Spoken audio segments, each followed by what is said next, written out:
Yes, what you've been seeing in titles and basically posts anywhere is true. This is not a drill.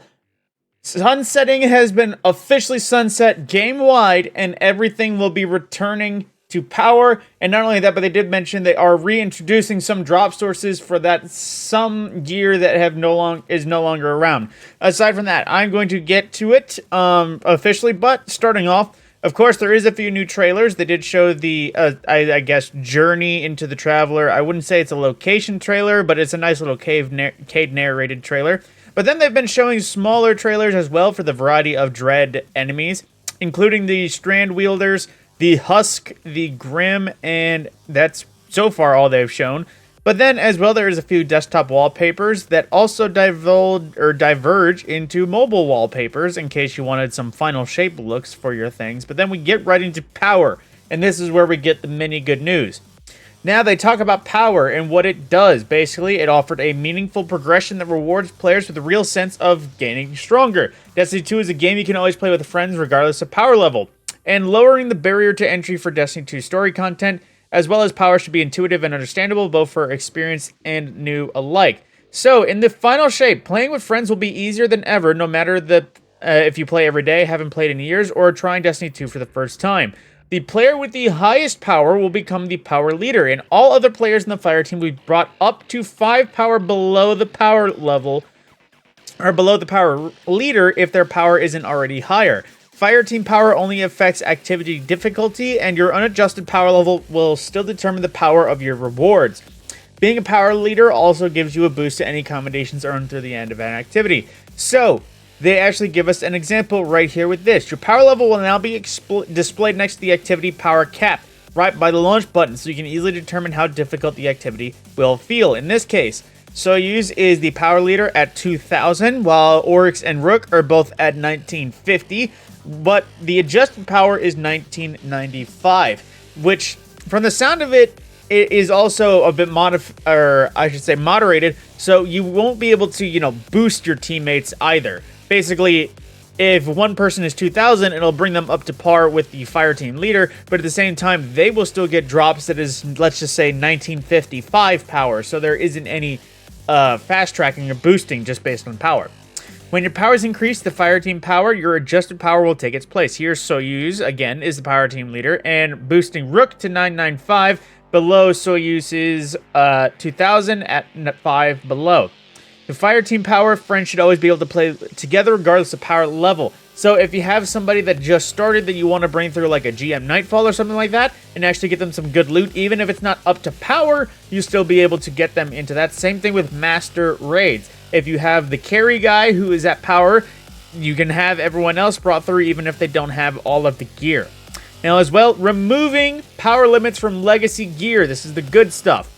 One problem we encountered when designing Fireteam Power was power limits found on old gear items. You might have noticed as you read about Fireteam Power that the adjusted power shared by the power leader would sidestep the caps on old power items, making it possible to ignore them. After thoroughly considering the problem, Space came to a decision to remove power limits on all items starting in the final shape, which if you don't know, that's how sunsetting works. Something had a power and it wouldn't move up, but it would be capped to only have that power it was moved up to. So just an idea, anything that was introduced during Forsaken would have been power level 600 and it was steadily moved onward. But when Beyond Light happened, it got capped to only about, let's just say 1300 for the number. It couldn't progress past that even though the power of our Guardians was still rising with every other season. Basically, that cap is unrestricted, making it so that instead of being sunset or legacy, air quotes as they put it, everything is in play. This could be all of the old Pinnacle weapons, the original Mountaintop, the original Revoker, 21% Delirium, Breakneck, old Breakneck if you still had one or want to pull one from the vault. But the ritual weapons, old Komodo, Python, the original Buzzard, things like that. Old Black Armory weapons, old, old raid weapons that have been sunset or no longer accessible. If you have old raid weapons that have been sunset, like the old OG Leviathan gear, that is coming back. It will be what they were back then, currently, but more on that in the next moment. Always being able to play with your friends is a huge goal for us as we come out of the Light and Darkness saga. We went to rally all Guardians, active, returning, or new, to help fight the Witness. There's no better way to play Destiny than with your fire team. As we pursued this goal, it became apparent the power limits were fundamentally incompatible with fire team power. We understand that many old power limited items have been dismantled by this point, and we regret not having a recovery mechanism for these. Going forward, we intend to reintroduce sources for all or most or all of these updated to modern Destiny sandbox standards with added properties such as origin traits, build crafting perks, as we started to do with the Brave Arsenal. So if I can diverge for a minute there, this is big for a multitude of reasons. Like I said, vaults like mine filled with a bunch of old gear going back to seasons 8, 5, 10, whatever. Anything that have been sunset at this point that you kept around will be usable come the final shape. You might need to infuse it up a few times just because obviously there's going to be a power grind and everything is going to be at 1600 while we're all at 1910. But like I said, anything is going to be usable, and this also expands something too, because it gave Bungie a green light that in the future to reintroduce every other raid. Yes, anything from old raids could be usable, and there has been a bunch of stuff that has been sunset, but now there's no issue. If they bring back the raid, they don't have to worry about unsunsetting a specific set of things. Now they could literally just, oh yeah, that raid's back because it's loot sources here. Or we could be getting raid level gear from random sources just because of the fact that we don't have access to it. Normal Black Armory stuff could just be dropping from gunsmith bounties. Like, just to digress and think about what that means right now. But as well, they've improved the power bands to further lower the barrier for entry, aka there's less work to get caught up. In the final shape, the soft cap, which is basically any drop could get you up, or any air quotes powerful, will require 40 power total, down from the usual 150. This should allow new lights enough time to get familiar with the core of Destiny's gear power system before stepping into the broader game without them being held back. You can also easily achieve the soft cap by playing through either difficulty of the final shape campaign. If you complete the campaign a legendary, of course you'll be rewarded with an entire gear set of 1960, which is going to be 20 into the power band, giving you a great head start towards being raid ready for contest mode at 1965 power. The resulting power bands in the final shape will be, of course, the floor, what everyone will be at, is 1900. The soft cap will be 1940, which is everything, or that's what just random blue quality gear can get you. Powerful cap, aka what powerful drops will get you, will be 1950, and pinnacle cap will of course be the 10 above that at a flat 2000. So just keep an eye on that. Then as well with activity power, beginning with the final shape, the power level of activities will become much easier to understand. We're also making it so players can enjoy Destiny 2 story and free roam content at any level. Activities will be divided into two categories, power disabled and power enabled. Power disabled activities play the same for everyone, no matter the power level. Anyone at any level can jump right into experience them at the fullest. As such, increasing your fire team power won't change the difficulty you experience, and you can't ever over-level the enemies in these activities. Power level disabled activities include campaigns, normal or legend, seasonal story missions, free roam destination, crucible, and some legacy content. Basic stuff that wouldn't have any sort of, it's too difficult and that's a problem thing. Anything that it's okay to be easy because it shouldn't be that easy. Power enabled activities by comparison are where you grow stronger by improving your power. These each have an activity power cap or a power level at which you have achieved maximum effectiveness. We've improved our UI to show you exactly what these activity power caps are, even if you've achieved them. Enemies will have a set feel for how tough they are, even at cap, but you notice yourself getting stronger as your power level grows. Power-enabled activities, basically strikes, nightfalls, seasonal activities, exotic mission, rotators, Trials of Osiris, raids, and dungeons. Everything more endgame focused, which of course this is a showing of what it will look like for you. And as well, that gave a breakdown of power-enabled, or basically a guide on how you'll be able to get through stuff and difficulties and what the light will be. Basically, Grandmasters will be up to 2020 power, which, oh boy, that, well, actually, no, that's 20 above, that's usual. But at the same time, you know, here's an idea of where you will be during everything. So, yeah, and as well, artifact bonus power. The way you earn bonus power from the seasonal artifact is staying the same at its core. It will be rebalancing to better offer a meaningful and rewarding progression given to other upcoming changes. With the additional time offered by each episode, we've increased the number of weeks with seasonal challenges, and they will also be receiving a buff to their XP rewards. Given this, we needed to make some adjustments to the XP requirements for the artifact bonus power levels. Our goal for the rebalance was that we actively engage players should attain similar artifact levels achieved by the end of an episode, that the artifact power remains as a rewarding pursuit. So it sounds like bounty grinding beforehand might be a little bit harder, considering the antithesis of raising the requirements is seasonal story missions, or seasonal story challenges. Then account-wide power. Titan, Hunter, or Warlock. Most of us play primarily just one, but what if you don't have to be so hard to walk into a different class's shoes?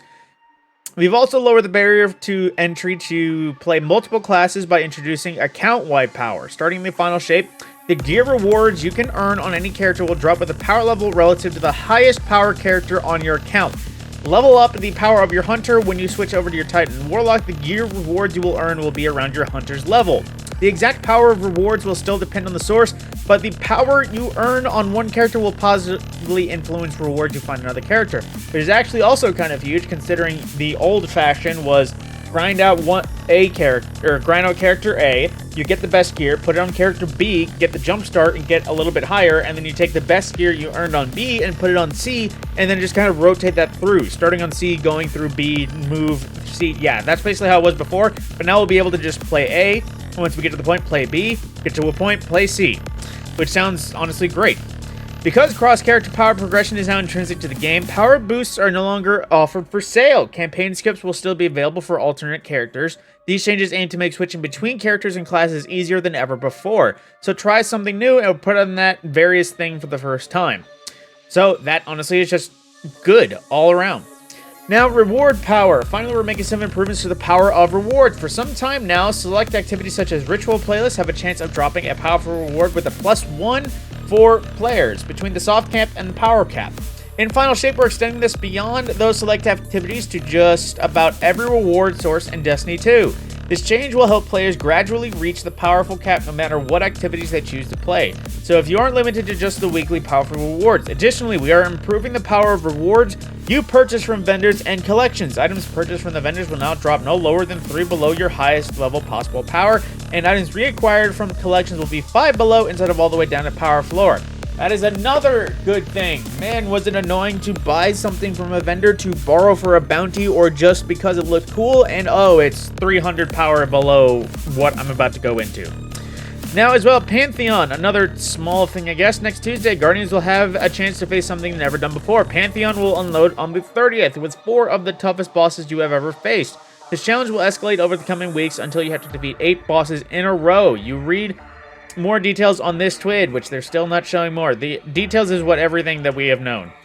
Okay, so Creator Challenge. To celebrate such an occasion, we're launching a friendly competition with some of your favorite content creators. 2 teams will race to be the first to complete each of Pantheon's weekly challenges, all while also taking on increasingly unique modifiers that amp up Pantheon's difficulty. The fire team that finishes will earn a point, and 4 weeks of challenges, whoever has the most points will be crowned winner. The 2 teams will be Clyde above, Ashcross, Frostbolt, Lana Lane, and CB Gray. And Team Sweat is Sweat Skull, Evan F, Pure Chill, Benny's, Yellow's Life, and Sneaky Beaver. So yeah, there we go. Hosted by Pika Peach for play-by-play, providing post-competition coverage. And yeah, not gonna lie, some of those people like could have thought hated Destiny at this point, so it's surprising to see that. But then as well, hardware. No abilities, weapons only. Next week, Crucible Labs will feature Hardware Supremacy. The hardware modifiers disables all abilities, including movement abilities like Dodge and Icarus Dash, although you can still use powered jump abilities. This puts focus on gunplay. Wait, that's dumb. Why? Okay. That's still good. That's going to be the cheese. I guarantee everyone is just going stompy or floating. But yeah, collect heavy and special ammo from crates, and don't forget to pick up those crests. As with all labs, we'll be paying close attention to how this modifier is received. Quick side note, yes, if you remove all abilities, including the extra movement abilities, that's just going to make it so people use the basic movement abilities they have to gain a upper edge. Crucible people, you got to understand that. If everyone is expecting gunfights, then there's going to be the people that do nothing but fly outside of their point of views in regular lanes. Disable all extra jumps. Put everyone on the floor. That's the only way you can have basic gunplay. I digress. Then as well, the last Iron Banner for this season will be on the 30th for, well, that's a bad idea. That's a really shitty, I just realized that's super dumb. They're going to have Pantheon launch, and everyone's going to be grinding Pantheon on the last Iron Banner of the season. Man, that is, I'm moving on.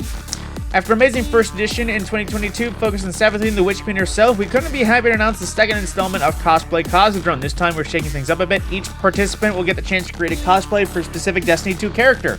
Our lineup of cosplay is top-notch and can meet them all while you learn about that article. And if you want to cosplay yourself, check out the latest reference kit, The Witness itself. Then, as well, Archie's plush has returned. If you go and find Archie, again, I have a video on that in case you want to learn what that quest foretells. But then the player support report. New light kit. With the launch of update this one, veteran players who acquired a new light kit from my core will no longer have their saved loadouts of the corresponding subclass overwritten. Players who continue to encounter an issue should submit the report to that help forum. So, known issues. Certain face markings do not appear on exos when selected. The Midnight Ride quest incorrectly states that players need to defeat guardians using handkins. Objective can be instead completed by defeating enemies in raids and dungeons. In Onslaught, players may be teleported back to the incorrect ADU location after completing certain phases. Mountaintop projectiles do not pierce anti-barrier champion shields. The Afterglow Sparrow's translucent parts disappear when certain shaders are applied. In Onslaught, the switches to open the door to the boss may not activate, preventing the door from opening. The Brave version of the Recluse and Hammerhead do not highlight enemies when aiming down sights. Onslaught bounties requiring the completion of a pathway of Riven's Lair do not count pathways completed in the coil. On rare occasion, the Spark in Onslaught can be lost. Onslaught turrets can target player strand clones and threadlings. For a full list of emergent issues, check the known players or known issues article and submit any of your own noticed issues to the help forum.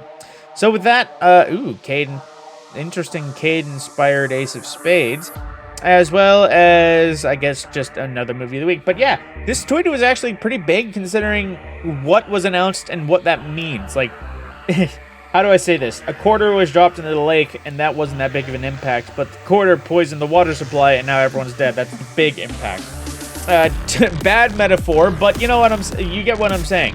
Just by removing sunsetting and improving all of these different small things about power they didn't need to, this is just something they decided to do, is going to be such a big thing for the game.